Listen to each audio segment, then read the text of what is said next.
Thank you very much, Senator Bozeman. I think I'll start with the staffing issue I raised in the opening, just with the thousands of employees that have left and terminated. They took, there was deferred resignation plans, and then the White House's direction to federal agencies to plan for additional layoffs. Mr. Boren, how will you ensure resignations and terminations will not affect the ability of the Forest Service to prevent and address the dangers of wildfires? Thank you, Senator Klobuchar. That's a very important point. We certainly need to have an appropriate level of staff to fulfill our mission. I have not had an experience with the Forest Service yet where I understand what the staffing levels are and how they're being applied, but I am very familiar with resource-constrained organizations, having worked in one and for one that I started for many years, where we started with a very small amount of money and never really had enough to do what we needed to do.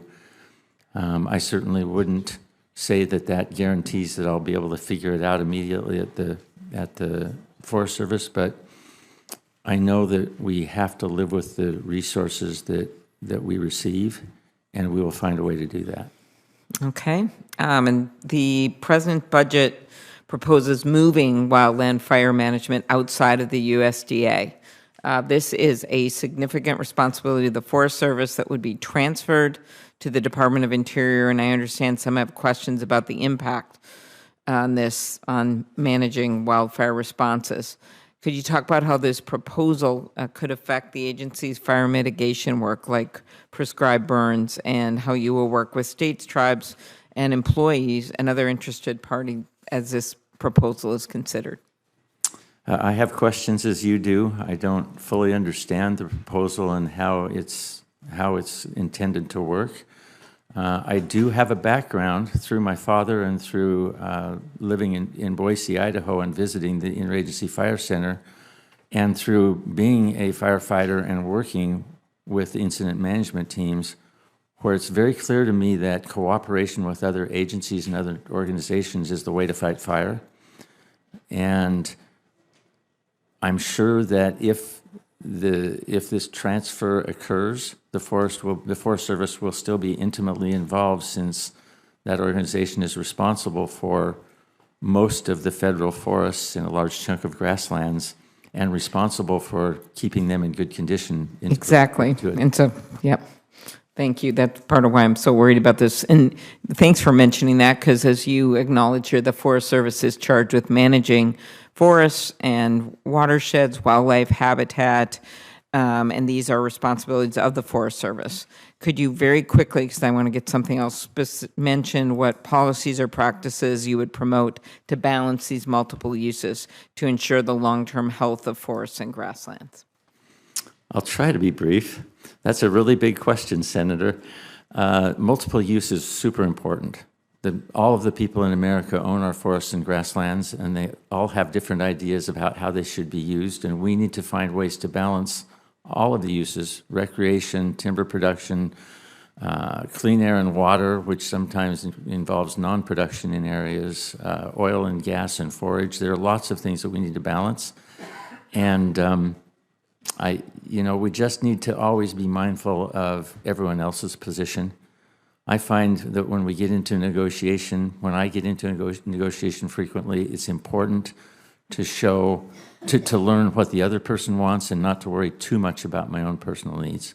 Okay. The Senator Risch mentioned that you had, as a land owner, and has had some disagreements about easements with the Forest Service near your Idaho ranch. And could you talk about these disagreements briefly? You can follow up in writing. And how will you respond to those that may disagree with your positions or decisions, including employees or members of the public? Thank you. Thank you for bringing that up. That is a long conversation, potentially, but briefly. Well, Senator Risch opened the door. He did. Yes. He did, and he's aware of some things that have happened that have been difficult for me, and some that I felt were oppressive, because I've talked to him about those. But I think one of the important things to point out is that I don't have disputes with the Forest Service. He did use that word, but I would disagree with that. As a landowner, I have had disagreements from time to time with the Forest Service. Typically, they've been very aggressive at the beginning of those disagreements, and eventually, when they got the facts and when we talked through it and we had reasonable discussions, we've always come around to a settlement that works for everyone. And to be very clear about easements, if I may just have a moment, there's a scenic easement on a ranch that I live on, and I have never had a violation or even a suggestion that I violated. Well, I've had one suggestion, but it was clear that it didn't happen and it was retracted. I haven't had violations of that easement. Okay. Ever. Just last, very quickly, will you commit to not interfering with, and in fact recusing yourself from any existing or future matters involving properties that you, your family members, or your friends own or are affiliated with the Forest Service? Senator, I have had incredibly detailed discussions with USDA ethics attorneys, who, by the way, are amazing, and I will commit to making sure they always know everything about anything that could be a conflict of interest that I can tell them, and to always following their advice. Okay. Thank you.